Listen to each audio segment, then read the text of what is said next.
Now, I'm just going to check Grant Barnes is around. Very good to see you there in the front row.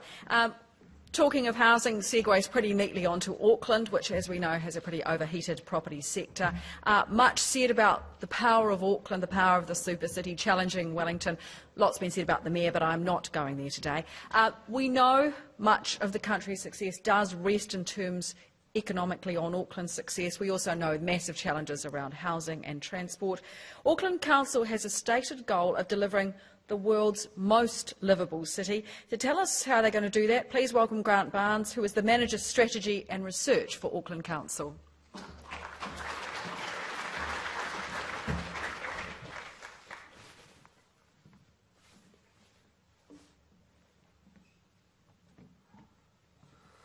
Thank you very much.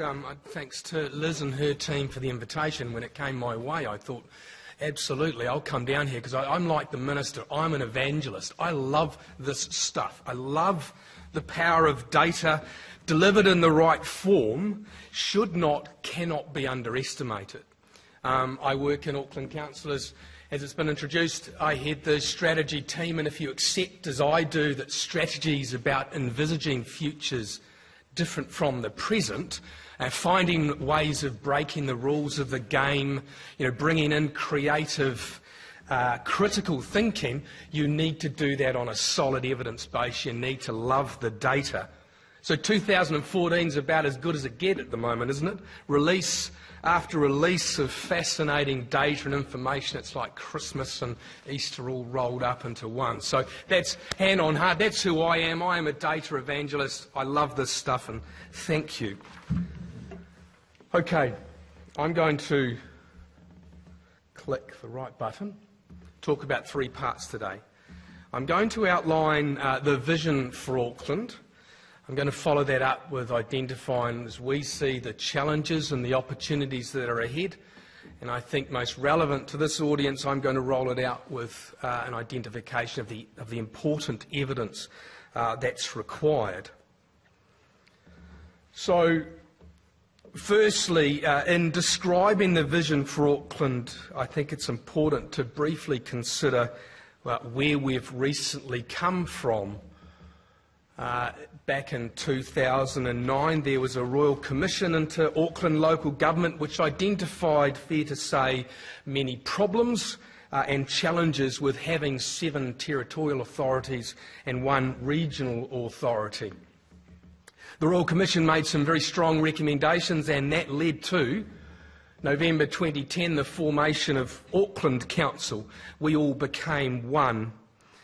Now, one of the first legislative tasks was to determine a vision for Auckland and to complete a complementary spatial plan that's become known now as the Auckland Plan.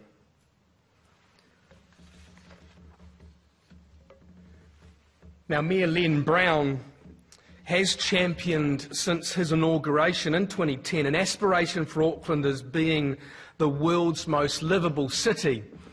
Now, may I ask you, just a quick show of hands, have you heard Auckland being described as the world's most livable city? Is that a term that resonates? I've got one person, just a couple of hands. Oh, my comms team will not be happy. I've got a message to take back. Okay, some work to do there. Okay, well, let me help a little bit by describing a bit about what that means. So the Auckland Plan was completed 2 years ago in March 2012. As Auckland's first unified strategy, it established a series of transformational shifts. Now, these acknowledge that Auckland's success will not be born through incremental change, but rather transformation is required.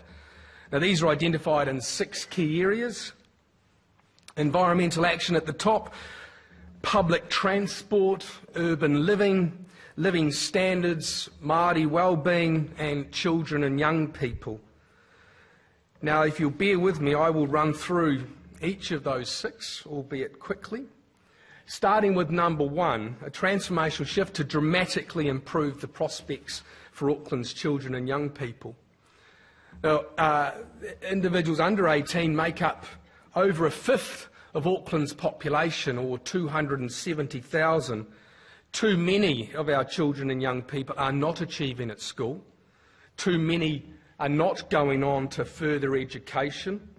and too many live in crowded and unsafe environments. Our second shift is a strong commitment to environmental action and green growth. Now, the scale of Auckland has clear and obvious impacts on the natural environment. Our urban freshwater environments, for instance, are ranked as some of the most degraded in New Zealand. Thirdly, a movement to an outstanding public transport within one network is envisaged. Now, this shift is fundamental to keeping Auckland moving. Gridlock is a real possibility, one that increases as our population does, and addressing this challenge will require a shift to greater reliance on public transport within a fully integrated system. Fourthly, and closely related to the third transformational shift, is a radical improvement in the quality of our urban spaces. In places, Auckland, I guess like many cities, can point to poor urban form that detracts from the everyday experience of Aucklanders. Now, reversing some of this bad practice requires a concerted and in part radical improvement in how we plan, design and build our urban spaces. Fifthly, a transformational shift envisages a substantial raising of living standards for all Aucklanders, beg your pardon, and a focus on those most in need. Now, improving Auckland's economic performance will enhance our ability to address what are growing socio and economic inequalities. Part of this will require improved skills and an increased focus on exports rather than a domestic consumption. Sixth transformational shift is significantly lifting Māori's social and economic well-being. Outcomes for Māori in areas such as health, education and incomes do not compare well with the rest of the population as a whole. Public and private sector investment will enhance the capacity of Māori to drive economic growth, improve living standards and social well-being. Okay, so hopefully I've described to you the vision and the key transformational shifts associated with giving effect to that. What I'd like to do now is just explore this in more detail by setting out the challenges and the opportunities ahead. Firstly, the challenge of demographic change and shift. Auckland's population is experiencing constant and ongoing growth. In the last intercensal period, 2006 to 2013, we increased by 140,000 people. Now that's another Tauranga. So that's a city of that size requiring all the services and assets within Auckland's current urban footprint, albeit expanding a little bit on the edges. Our population is projected to hit 2 million by 2031. If you look at the high projection, I guess it's not a question of if we'll hit 2 million, it really is when. So in recognition of this audience, I think it was appropriate I get away from a couple of colour pictures and put up the odd graph. So you'll see on the vertical axis is population, and it's Auckland's trajectory that I want to focus on here, and just how out of step it is with the rest of New Zealand. We really are hitting some serious straps here as we march on towards 2 million. Now this is largely due to natural increase. We're a fecund bunch of people in Auckland, and births are exceeding deaths. But it's also partly due to migration. Now that's both a northward drift, but it's also external migration too. And we're also getting older. Now I'll preface that by saying while Auckland has one of the youngest regional age structures in New Zealand, we are, like the rest of the country, getting older, ageing due to an overall decline in birth rates and an increasing longevity. We have a very large youthful population, and that's particularly in the Māori and Pacifica. And we are becoming increasingly more ethnically diverse. There is a deepening convergence of ethnicity, geography and socio-economic circumstances, generally along a north-south split. North Auckland tends to be whiter, South Auckland tends to be browner. And the most recent census information is showing a deepening convergence of those demographic elements. Okay, a second challenge, and may I say opportunity, is economic performance. This graph shows Auckland's share of the population. The vertical axis is percentage. I've drawn a line at 33%, which represents Auckland's share of the population. Running along the horizontal axis, you'll see our comparison with GDP, so 39%, slightly higher. Employment, 34% of the country, so roundabout on track with our population. In areas where we are below, may I highlight guest nights by comparison. It demonstrates that perhaps tourism is not as important currently to Auckland's economy than perhaps it could be, and maybe that's an opportunity for Auckland to, say, improve the number of bed nights, make it more attractive to people, tourists, to spend some time in Auckland rather than jumping on the bus to Rotorua.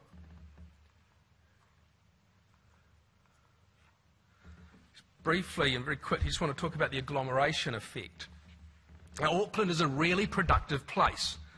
Now, whether that reflects the particular skills that rest up north, I don't know, but it certainly is a component of co-location or clustering of businesses in close proximity. So if you look in the CBD, the productivity premium of workers is 140% greater than the rest of New Zealand. It's also higher when you consider the urban area at 50% and Auckland as a whole. There is a clear agglomeration effect that comes with co-location and being closely amongst one another.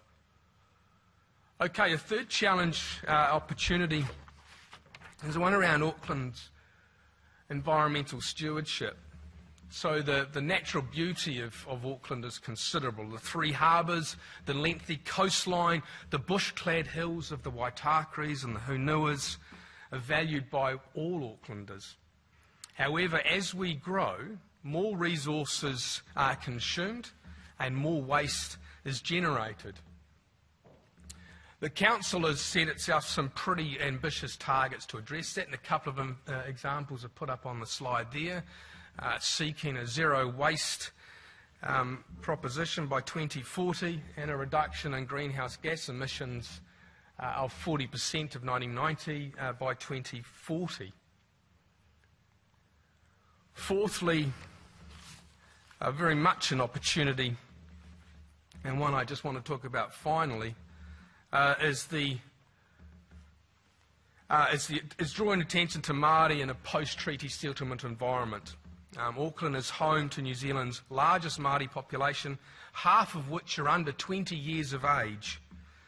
Now, Māori have an existing commercial asset base of $2.5 billion. That's prior to a post-treaty settlement environment. The opportunity for asset growth is considerable. And recent ventures in hospitality just point to a real unleashing of potential and an exciting opportunity for Auckland and for Māori in general. Okay, let's get into the evidence. So in describing the vision for Auckland and the opportunities, challenges ahead, I hope I've outlined a clear case for why a strong evidence base is required. I'll talk more about that in the slides ahead. But firstly, let's just consider the role of Auckland Council. I've outlined here as what would be considered to be a value chain. On the left-hand side, circle there is around monitoring. So we monitor, but we also advocate. Council has a role to collaborate. Council develops strategy and policy. It's a rule maker and a regulator. It delivers services, it funds enterprises, and it builds, maintains, owns assets. So, for example, under monitoring, we have obligations to monitor the state of the environment. We do so on a frequent basis. Oh, beg your pardon. In the provision of services, it's a photo of a library. I'll speak a little bit more just about that. And in roading, 65% of Auckland Council's resources go on the provision of roading assets. So let me give you a sense of the scale of Auckland Council, therefore. I am one of 8,500 staff.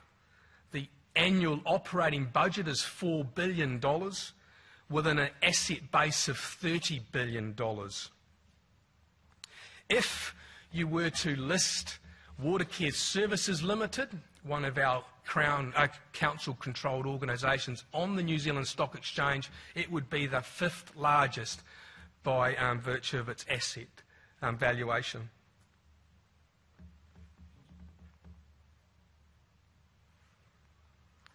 So, Auckland Council and the official statistics system, it's my thesis that the official statistics system, is vitally important to Auckland Council's operations. I see that in 4 key aspects.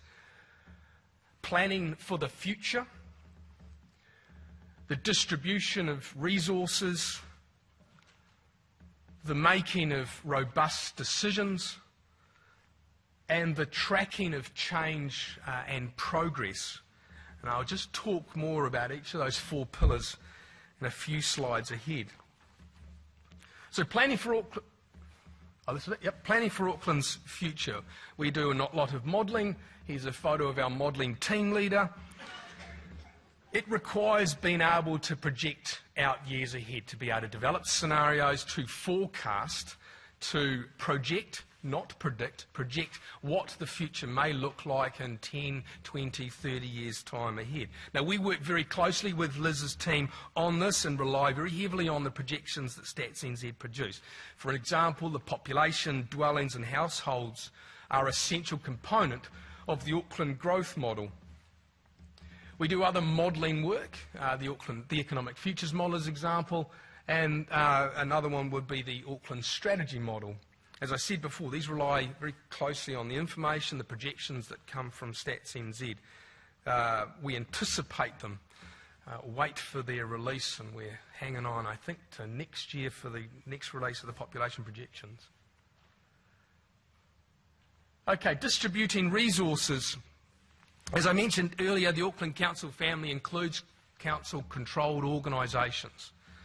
These are businesses that deliver services and build assets for council. So I said Watercare Services is a utility that provides water and wastewater services. There's also Auckland Transport that manages our roading assets, and there's others such as the Auckland Tourism, Events and Economic Development Agency, regional facilities and so on. About 60% of Auckland Council's asset is within a council-controlled organisation.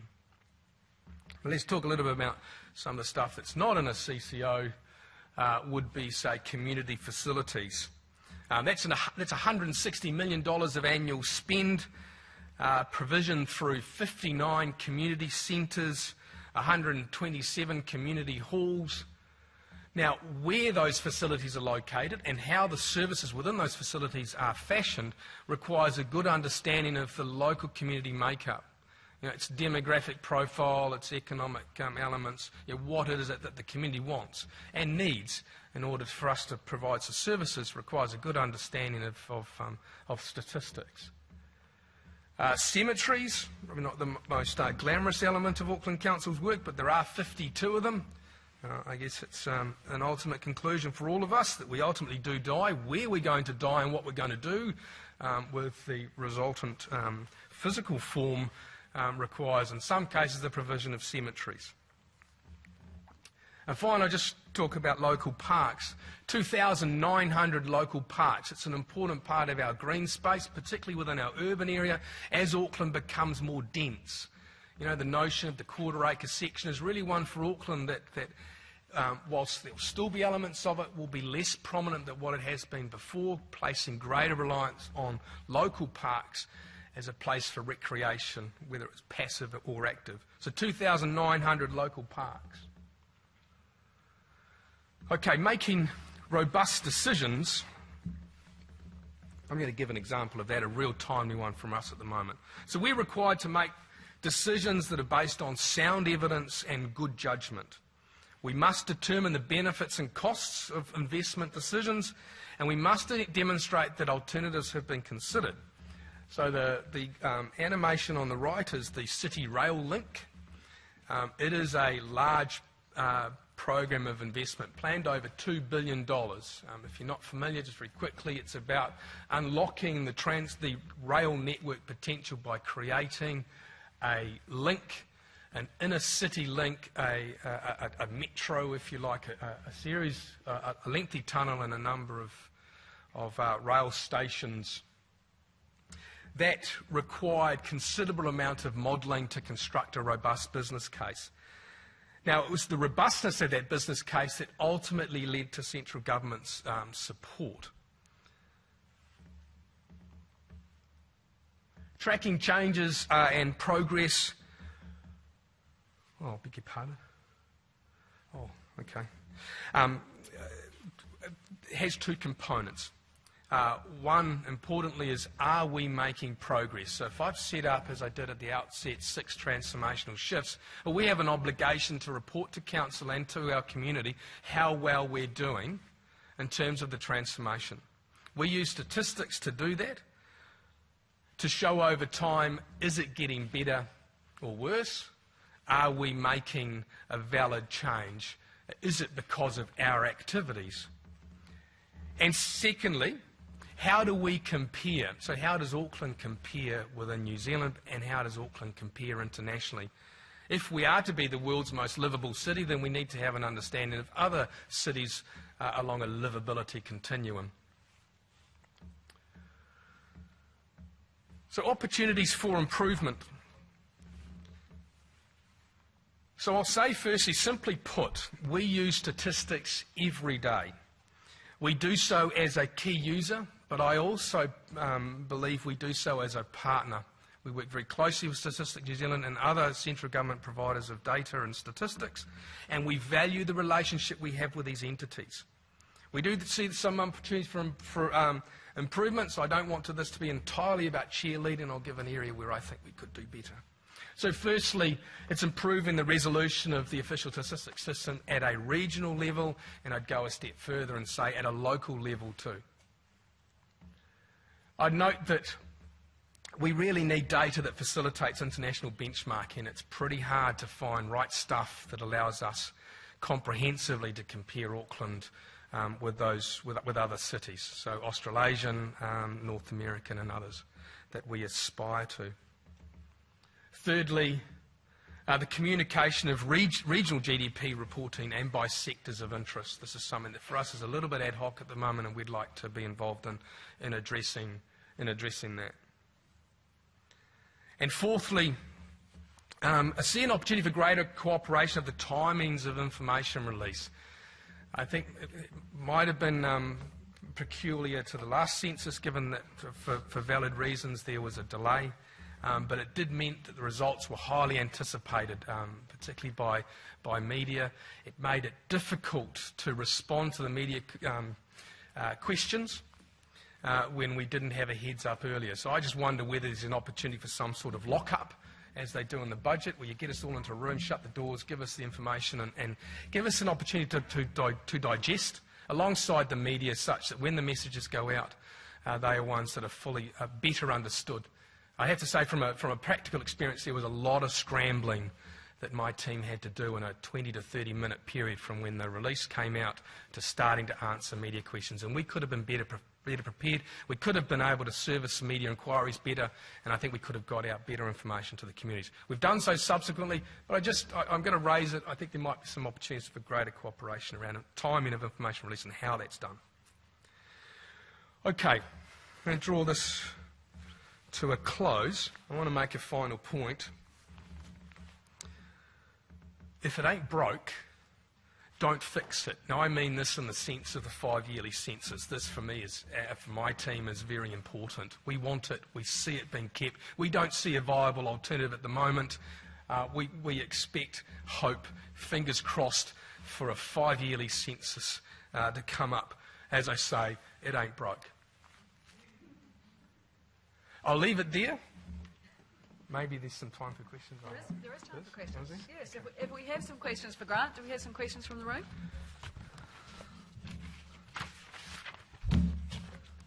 Nobody wants to put their hand up there. No. You must have covered it absolutely all Do you in the think so? presentation. Clearly you have. All right.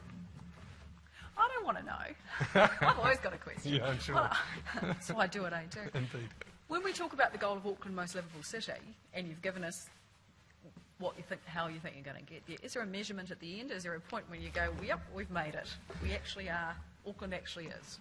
So livability is one where there's a plethora, if you like, of I want of data measurements. here. We're talking I'm going to give you the data. statistics. I'm going to give you the data. So we are number 3. We are 3rd on the ranking of livability at the moment, according to Mercer. We are number 3. We are number 5 under the Economic Intelligence Unit. We're a number 9 when you look at Monocle. But I say throw that out. That doesn't mean much to me because I ask livable for whom? So Mercer is an index that measures livability for an expat who might find themselves working in Baghdad and from an HR perspective wants to know how much more money they're going to get as an allowance. We might be 3rd in the world, but I don't think that's a measure that resonates with communities. It doesn't mean a lot for South Auckland if you consider that Mercer's is made up as how long does it take you to get to the airport? Is the drive safe? Does your mail arrive on time? Now that for me is not a measure of livability for Aucklanders. We have an obligation to come up with a bespoke measure that resonates with, that is meaningful for Auckland as a community. So we can say livability for whom? Well, it's livability for Auckland. So at this point, it's a more lofty, unmeasurable kind of goal we're talking about. The Mayor will say we're number 3. Where's Wellington? Not on the scale at the moment. Sorry. Bit of work to do. Sorry, Wellington, about Bit of work that. to do, Wellington. No, that's cheeky. It's in the top 50. Ah, Well done. still cheeky. Still cheeky. All right, thank you very much, Grant Barnes, for your presentation this morning. Really enjoyed it. Thank you.